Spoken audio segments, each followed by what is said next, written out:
Yeah, I just want to make sure all these organs and shit ain't too fucking loud. Just make sure this shit ain't too fucking loud right now. Hold on. Let me lift this shit up. If you want to catch some of this music I'm on, there's some ambient music. It's almost like a drone. A lot of this dude I got playing. It's gonna be like an album, and it's an album called He got some new hot ambient shit in the streets. I think how you pronounce this dude's name is Loscil, but it's spelled Loscil, and he be having like ambient shit. It's this album on here called what's it called? Umbel, and it got this little drone ambient kind of vibe on it. Ain't shit moving too much. That's the Anubis vibe. I just want to, we gonna talk about this Anubis shit today. Today we talk about fucking Anubis. Ah, yes. Yes, welcome. Today we talk about motherfucking Anubis. Today we talk about fucking Anubis. All right, a British girl was talking. She had a video. She called him Anubis. Anubis. Today we talk about Anubis. I thought about Anubis and how that shit rhyme with cannabis. How cannabis will have you fucking stuck, and that's the energy we trying to talk about today. What Anubis represents. The Egyptian god Anubis. I'm gonna be coming from. We're gonna start from the mundane and work our way into the occult. We're gonna cover maybe a little bit of all aspects. The mundane, and then we're gonna work our way into the occult. We're gonna start with basic fucking definitions, shit you can find in your encyclopedia and your fucking Merriam-Webster and shit like that, and then we're gonna work our way into the occult of Anubis. Yeah, where to start with Anubis? Let's just start with just basic definitions and shit like that, so you can kind of get an understanding of what Anubis is. Then we just kind of gonna go in from there. It's early morning time, y'all, so I'm gonna tap me something, and we gonna go in. Welcome to the cult of Anubis. Nah, just playing. But Egyptian times, okay, so while I'm saying that shit, in Egyptian times, everybody that worshipped they fucking different gods, it was called different. They had different cults, basically, right? So it was the cult of Osiris, the cult of Isis, the cult of Hathor, the cult of Ra, the cult of Amun, or the cult of Anubis. So there's all these different fucking cults. So I'm not talking about no goddamn cult. We starting no fucking cult. Fuck, you ain't starting no fucking. Get out of them fucking groups. Fuck the groups. Fucking limitation and all that kind of shit. Yeah. So the cult of goddamn Anubis. We're gonna go in on this shit. First, like I was saying, we're gonna tap some. And then we're just gonna start with just basic definitions and kind of go in from there. We're gonna work in from that. We're gonna start from the outside and work into the inside. All right, so we're gonna start with there's a definition of Anubis. So if you don't know Anpu or Anubis, Anubis is the funerary god in Egypt. Goes by the name of Anpu. I think the Greeks call him Anubis. But we'll just start with definitions so you can get this, the dog-headed deity. But we'll just start with definitions. We're gonna go from the mundane, just outside fucking regular fucking goddamn your regular fucking dictionary, and then we're gonna work into more occult aspects of Anubis. I be seeing people. I just want to talk about Anubis because Anubis one of them niggas. I be seeing everybody got all this Anubis shit everywhere, but I feel like don't nobody really be hitting on his ass. It's like seeing a bunch of Tupac fans and them niggas ain't got no tattoos or something. No thug life tattoos. It's like seeing a corporate motherfucker on some fucking think of the most corporate square motherfucker you can think about on some Gucci, man. Like how this nigga really, like how you really getting Gucci? Like okay, maybe you think the little beat is dope, but you ain't really you don't get the essence of what that shit is. You don't get, you know what I mean? Like they might, it's like seeing a corporate, it's like seeing a corporate motherfucker talking about, yeah, he jamming on some Juicy J. You know what I mean? It's like, you might think that beat is tight, but you don't really get the essence of what he hitting on. You know, it's like seeing somebody square jamming on some Future, and you're not mad at him for nigga jam out. But it's almost like, damn, you realize they don't get the essence of what, like, you know, some chains might be talking about, like, you jamming on it. I don't know, you get what they really be, the essence on some of that shit. So that's kind of what I want to talk about. I'm not saying I'm the goddamn Anubis fucking expert, but I'm just talking about for what they saying this nigga is. I don't be seeing nobody on that shit. So let's talk about it. Anubis. First thing I'm gonna do, I'm gonna pull up Anubis. And you can get this. They even got an app for this shit. This is the Merriam-Webster dictionary. We're gonna pull up Anubis, as the British say, Anubis. Okay, definition: a jackal-headed god in Egyptian mythology who leads the dead to judgment.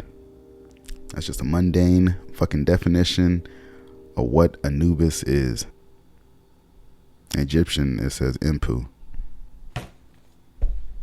Now I have a Lexicon Universal Encyclopedia, and inside this thing, they have a little definition. Of Anubis. I'm in volume 2, page 72. Ain't that something? Anubis on page 72. Okay. In Egyptian, Anubis. In Egyptian mythology, Anubis was the jackal-headed god who took the souls of the dead to be weighed before the judge of the infernal regions, and that would be Osiris. So that's just a mundane definition. Anubis. Now this is coming out of Encyclopedia of Gods, over 2,500 deities of the world by Michael Jordan.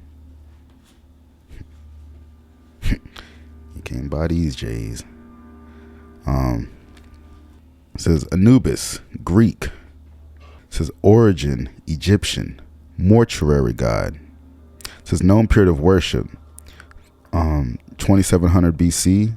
It says but extending from pre-dynastic times until the end of Egyptian history, 400 AD. I almost feel like I want to compare some of these shits because I don't know if they all lining up the same now.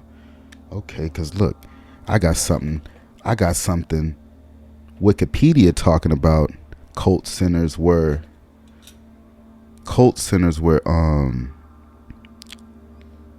Lycopolis.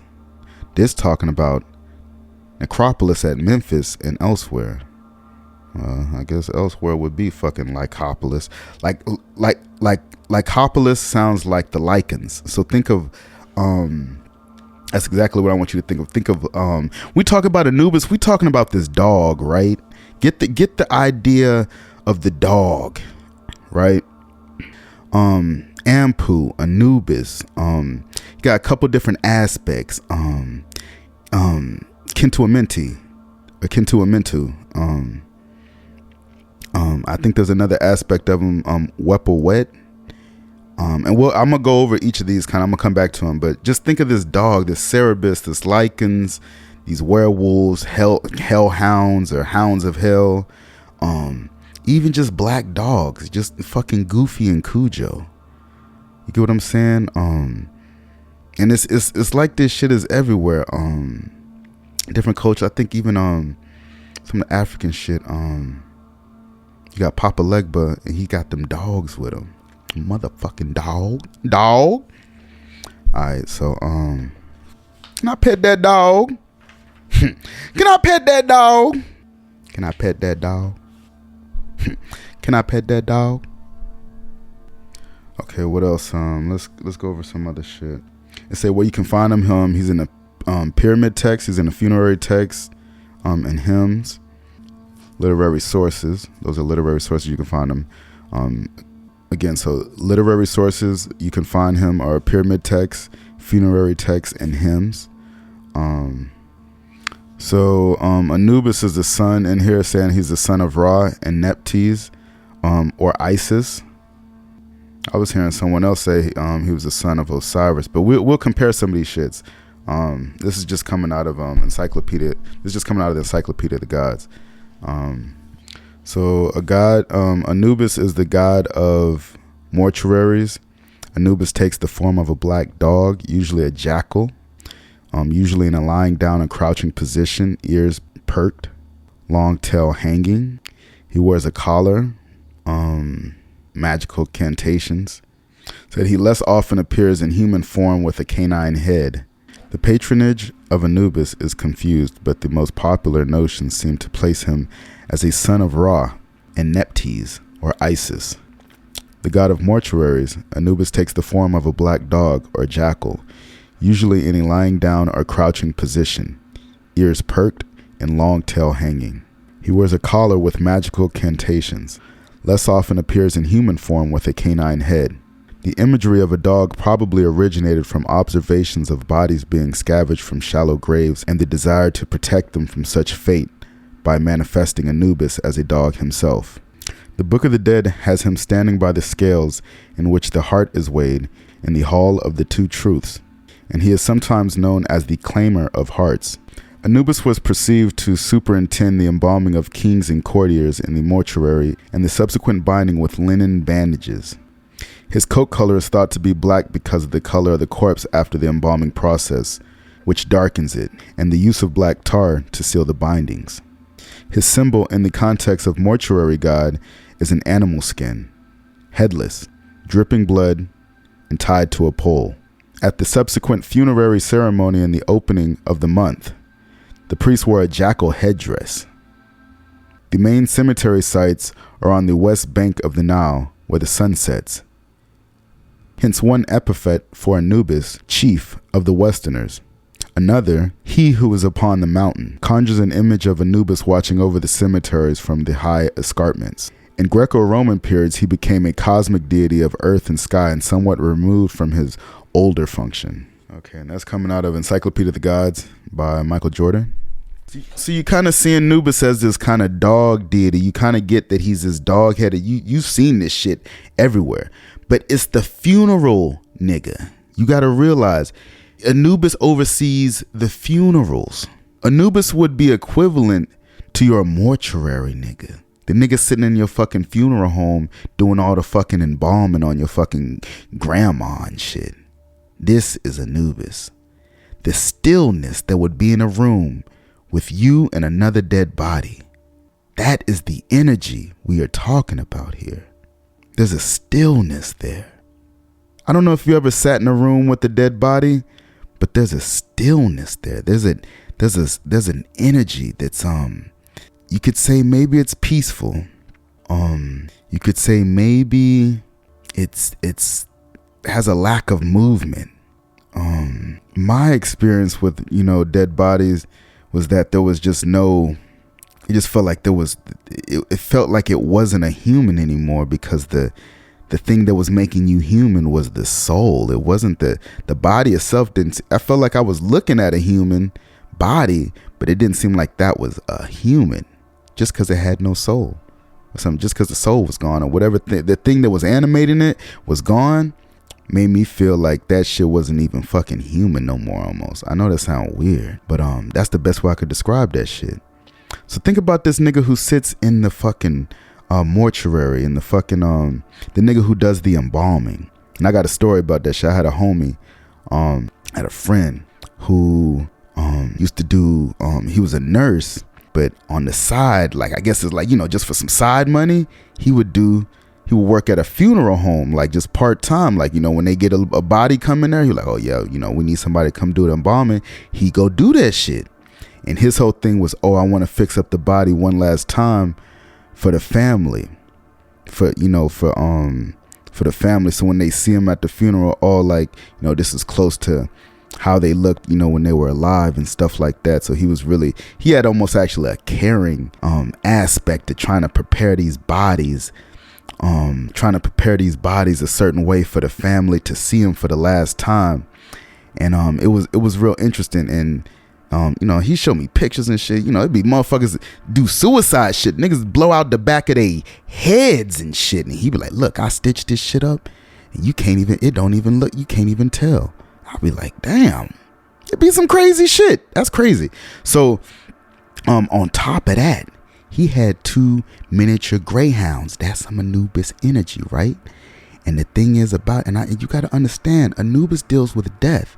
It ain't no talking in these morgues. It ain't a whole lot of conversation. It's a quiet energy. Ain't nobody talking. We ain't having a whole fucking big conversation during no fucking embalming shit normally. So you just got to keep, so he got these dogs, right? And these dogs, he had their vocal cords cut. So these dogs can't bark. I guess it was a nuisance at one point in time. And so he was like, fuck it, I'm gonna get their vocal cords cut. So you got silent dogs running around the house. They can't even fucking bark.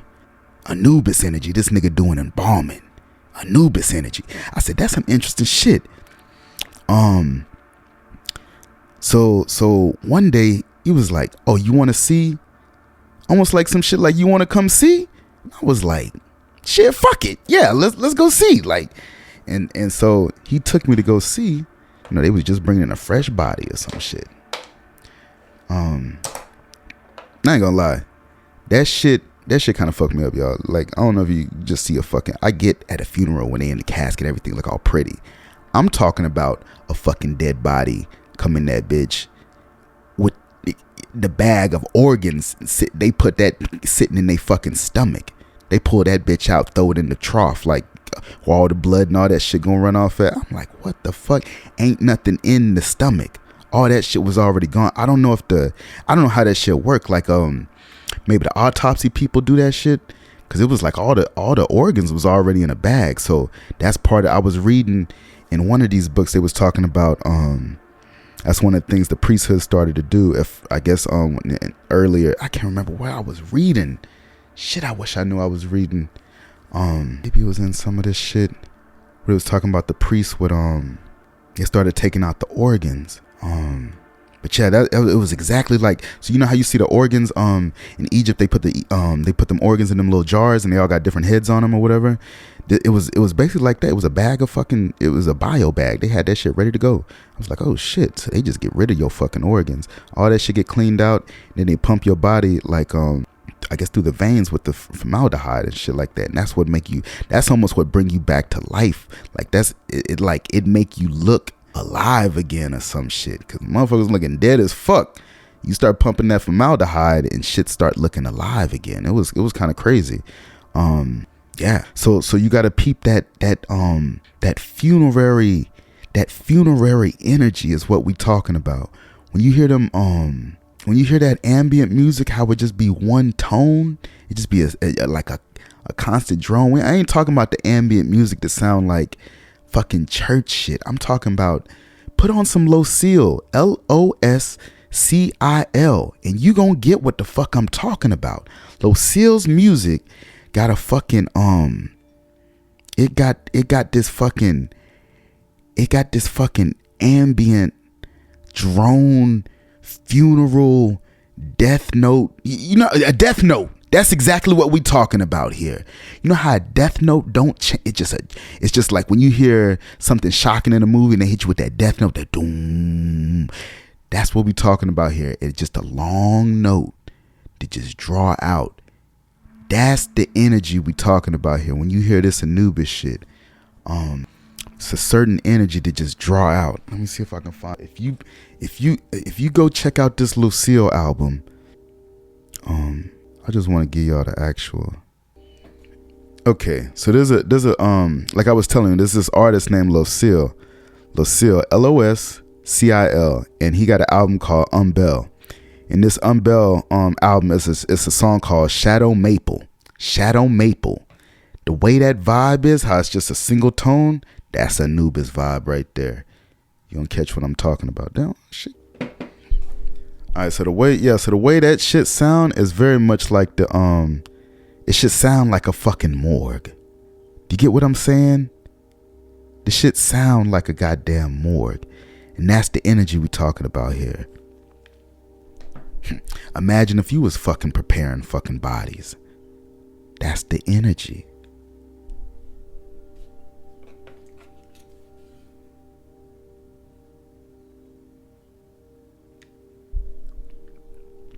So check out Anubis or Anpu. When you see Anubis or Anpu, now again, Anubis is the Greek form, Anpu is the original Egyptian name. When you see this nigga, you gonna notice he always still. He always usually standing still. He usually he usually not doing too much. They do got aspects of Anubis where I think he's more of a warrior, a fighter who fights set. But as far as his funerary shit, he's always like, there's a stillness there, and that's why I'm trying to put you on this type of music so you can get the vibe. I guess it's hard for me to explain the energy. It's much easier for you to put this music on and you'll get the energy. I can put the energy in the room through the music. It's the whole reason they use music at church. It start the energy. It start to move the air. It's like an energy starter. Funerary, he do protect the graves.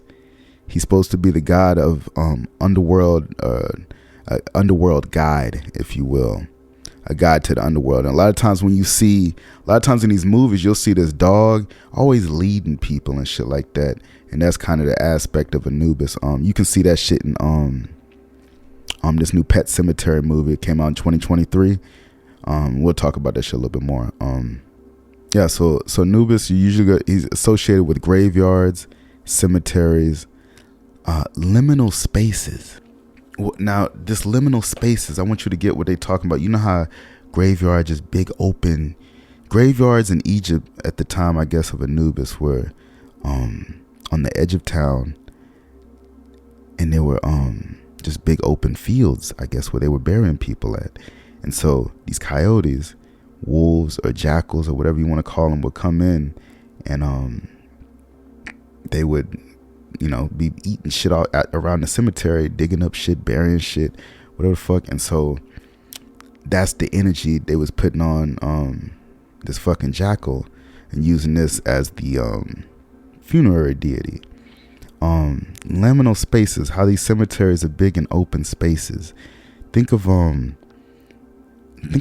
spaces. When you see, I don't know if you can just go on Google and Google some images of liminal spaces. You'll see what I'm talking about. The back rooms and shit like that. See how the back rooms have that stillness? That's the Anubis energy. That's the nigga. That's what we talking about here. I got 3 things sitting here with fucking Anubis on it, right? And they all yellow. But I got a Anubis statue, it's black and gold. I got a book right here, Ancient Egyptian Magic, it's got the Anubis head on it, it's black and yellow. I got the Wallace Budge, Egyptian Book of the Dead, it got Anubis on it, it's black and yellow. Wiz Khalifa off in this bitch. The black and yellow shit, black and gold, or whatever you want to call that shit. So peep this shit. Go Google liminal spaces and check out what I'm talking about. Go look up and see what the fucking back rooms are, so you can get what I'm talking about. Go look up. They got liminal spaces. It'll look like pictures of fucking empty cafeterias. It might be a room in a house that don't got no furniture. It'd be hallways, big rooms with no lights, or the lights in the back might be dim, kind of got a darkness to it. This is what we're talking about, these liminal spaces. It got a strangeness to it. A lot of liminal spaces, they always look like they from the 80s or some shit. They always look like they're a little older or some shit, like some weird nostalgic kind of feeling, like you've been there before, or you know what that shit is.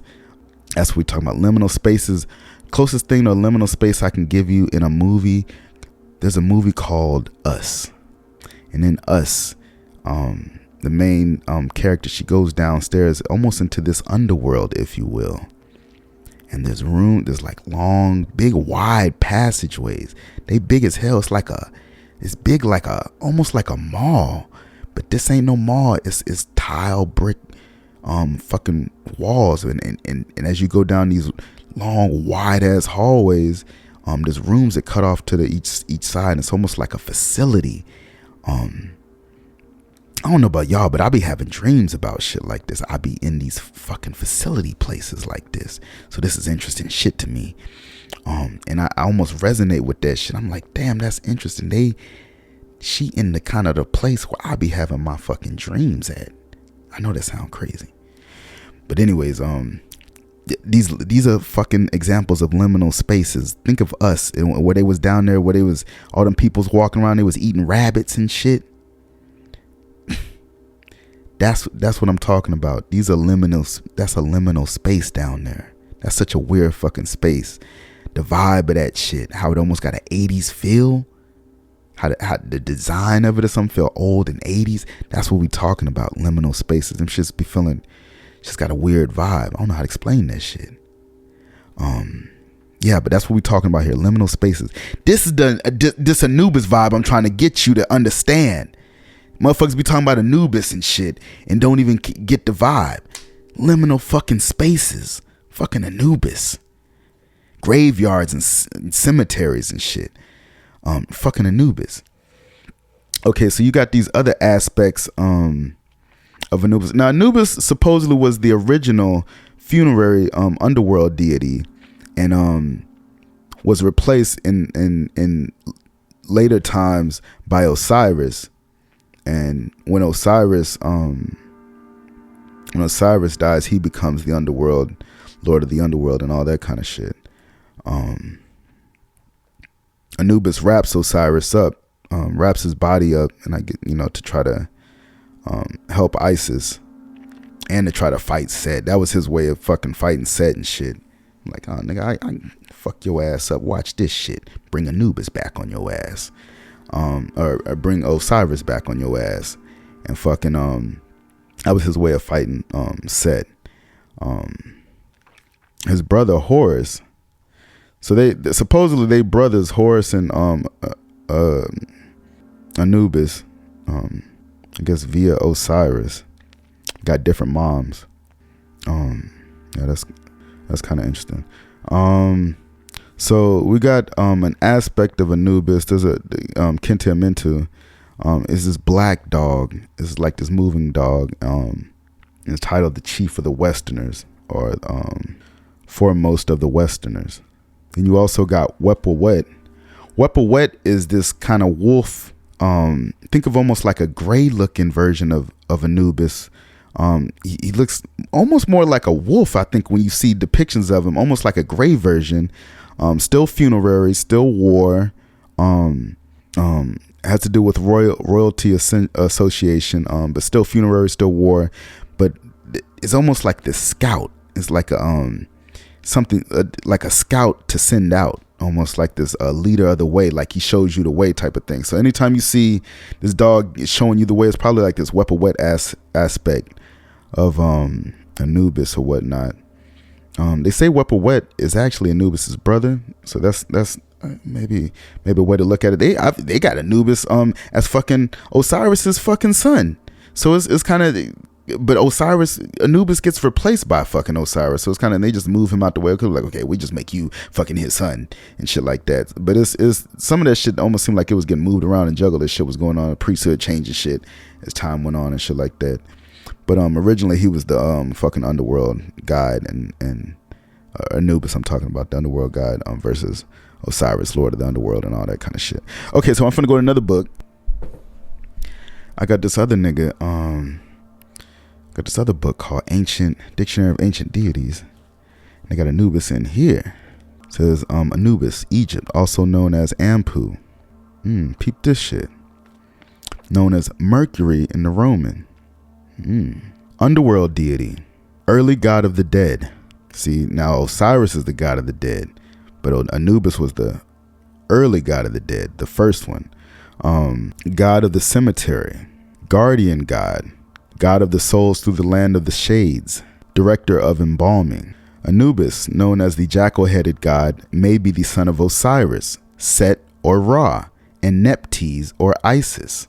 One myth states that he was abandoned by his mother and raised by Isis. In the pyramid text, he is known as the fourth son of Ra, and his daughter is Khebehut. As the son of Osiris and Nephthys, he is said to have swallowed his father. This myth alludes to the night swallowing day. He is the judge and the protector of the dead, and possibly the messenger of Osiris. Some say he was placed by Osiris. He was also the protector of tombs and one of the 8 early Egyptian gods. He is the dog or jackal-headed god of funerals and mummification. He is in charge of the scales that weigh the hearts of the dead against the feather of truth in the hall of judgment before Osiris and the 42 gods.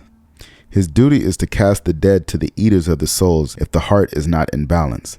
Anubis accompanies Osiris during the second hour of the night. He is also a guardian. Anubis is the Greek rendering of the Egyptian name Anpu. As Anpu, he is the god of the nomes of Anpu and Sep. It is suggested that Anubis was originally a jackal who became a god because he devoured corpses. An image of a reclining black jackal is depicted on the doors of numerous rock tombs. He is represented as a bushy-tailed black jackal, or a black-skinned man with the head of a dog, or with a human body and the head of a jackal. The antelope is sacred to Anubis. The sharp eyesight of this animal deemed it prophetic. As conductor of the souls, he was also given the name Hermanubis by the Greeks. The Romans identified him with Mercury. And we all know Mercury is Hermes. It says also see Amit, Anpu, Hermes, Horus, and Osiris. So that's that, and that's coming out of Dictionary of Ancient Deities by Patricia Turner and Charles Russell Coulter. And this is a lot of this shit kind of repeats. This is kind of more repeating of the shit. This is the complete gods and goddesses of ancient Egypt. And this just kind of goes over some of the same shit we already was talking about. It kind of goes over his mythology. Calling him the foremost of the Westerners, Lord of the sacred land, he who was upon his mountain, ruler of the bow, he who was in the place of embalming, foremost of the divine booth. And it goes over some iconology, goes over some worship, and it's I don't want to keep beating the fucking. Actually, it's that shit sound very. And the only reason I say that shit because a lot of them other books was pulling from this shit. If you look in their bibliography, a lot of these books was pulling from Richard Wilkinson. Richard Wilkinson got a fire fucking the complete gods and goddesses of ancient Egypt. Don't shit on it. I'm just saying it because it's they pulling all the actual text of what's going on. They use this one because it got that shit. This other book I'm finna read, this is the Complete Encyclopedia of Egyptian Deities, is actually pulling from Wilkinson. If you look in his fucking shit, but we're gonna go to Anubis. But just so you know, they using Wilkinson shit. This kind of laid out different, almost more encyclopedic, the way this is laid out. So this is Anubis, calling him the royal child, quote unquote. What they got on here? Got the jackal head. Anpu, Anubis, Anpu, all these different ways to spell it. Talk about his relatives, Nephthys, his mom, Isis, his adoptive mother, Bast, his mother in the coffin text, Osiris, his father or stepfather, Ra, his father, Set, his father or stepfather. That's kind of crazy. That's a lot of that's a lot of daddies. Thoth. What does it say? Thoth was the netter with whom Anubis counts hearts at the final judgment. So Thoth be there too. Ma'at, the netter with whom hearts are weighed at the final judgment, because she got the feather. Amit, the netter who eats the hearts of the wicked at the final judgment. So Anubis tossed the hearts over to Amit, like, hey, this nigga out of balance. This shit ain't good. He throw it over to her. Aspects. So it can be a form or related to Wepawet, like I was telling you. Wepawet, and we'll go. I'll pull up Wepawet too. I'm not gonna skip over none of these niggas. We're gonna go into Wepawet, and we're going to Kintu-Amentu also. It said can be a form of Kintu-Amentu. So these are different aspects of Anubis or Anpu. These are aspects of him. So he can also be Wepawet. He can also be Kintu-Amentu. He can also, it says, can be a form of Horus Kinti. What's this? Horus Kinti Kim. Can be a form of Horus Kinti Kim. Okay, so those are a couple different and I'm gonna go over those too. Hold on, let me see if I can turn my shit a little bit. Let me see what other shit we got real quick. Hold on. So these are actual fucking animals associated with Anubis. They got the black-backed jackals, also called silverback jackals. They got golden jackals. They got wild dogs. They got Egyptian wolves. They got canine foxes. Domesticated dogs can be therapines. Okay, you got domesticated dogs. What else we got? It says snakes. In the pyramid text, Anubis can appear as a snake. Millennia later, Alexandrian images depict Anubis as a Roman soldier with a jackal head, an armed human torso, and as a snake's body, and as a snake's lower body or and tail. So snakes can even be an aspect of Anubis, a different form you might see him in. Let's see, cult centers, Abydos, worshipped with Anpu at, I think that's Chaos. That's how you pronounce that, Chaos. I think that's how you pronounce it. Y'all forgive me if I'm fucking this up. If you really Egyptian and you know how to pronounce this shit, forgive me if I'm fucking this shit up. I'm from goddamn California. I don't know what the fuck. I don't know what the fuck this shit is. I'm in California. It looked like Anpu. It looked like Chaos. Kais. If you know where that's at in Egypt. If it's even still standing. Let's see what else we got. They got holidays and festivals. Okay. Just read a little bit about Anubis real quick. Just a little bit. And this, a lot of this shit gonna be repeat. It's gonna be repeat shit. A lot of shit gonna be repeat shit. So it's talking about Anubis as a netter is a pre-dynastic origins depicted as a jackal or a jackal-headed man. His canine. These jackals live among the graves and cemeteries were observed coming out of burrows as well as suffocating and then burying their prey. While scholars argue about which type of jackal or wolf or fox or even wild domesticated dog Anubis's theophany represents, it is agreed that it is a canine and likely a stylized version of one or more of the desert dogs ancient Egyptians observed in everyday life. Anubis, as well as other jackal gods, can be depicted using images of multiple canine species, as well as hybrid or chimeric representations of such species. A common trope that Anubis or Kintu-Amentu are dog jackals and Wepawet is a wolf does not come from antiquity. Instead, it derives from an erroneous modern assumption put forth by 20th century Egyptologists who took the Greek names for the deity's main cult centers, Cynopolis, Dog City, and Lycopolis, Wolf City, literally and uncritically. From the earliest evidences of Anubis, he was associated with liminal spaces, like the desert edges, as well as with the death and the dead. He serves as an embalmer and caretaker for the deceased, as well as a guardian of tombs and the necropolis. Before the appearance of Osiris, Anubis was the primary netter of death and the dead and the ancestor. Among his epithets, the titles are Lord of the Sacred Land, i.e. a necropolis, upon his mound or mountain, i.e. cemetery mound. Who is over the secrets, Lord of the cavern mouths, i.e. cave tombs at Asut. Uniter with the earth, before the divine hall, booth, i.e. an embalming tent. Who is in the Ut, where the Emiut is a symbol of embalming, death, and royal protection. Created from the flayed skin of the dog, Anti, and possibly containing a placenta in its folds. And Lord of the white bright dawning land, i.e. the afterlife, among others related to embalming, death, burial, funeral, and protection of the dead bodies or souls. The Palomero stone, a fragment of the monument that records annuals from Old Kingdom royal projects, notes that Anubis statues were placed to commemorate the dedication years of Dynasty IV's massive pyramid tombs. Anubis was named from earliest times as one of the Sabu or divine jackals, along with Wepawet, and Kinti-Amintu. And he had a feminine syzygy, that is, he could take the form as a goddess, named Anput. At different times, Anput was understood as Anubis's daughter, and as she assisted Anubis in refreshing, cleansing, and rejuvenating the dead with jars of water, she acquired the epithet, one who gives cooling water. Anubis absorbed the qualities of Kinti-Amintu, and after that time, Kinti-Amintu's name became one of his epithets. In the Roman period, Anubis and Wepawet were called sons and commanders of Osiris. As a protector of Isis and Osiris, and by extension Osiris's son and heir, Horus the Younger, Anubis appears in birth contexts, particularly at the Mamisi, or birth chapels near the Platonic temples who honor the birth child of the god.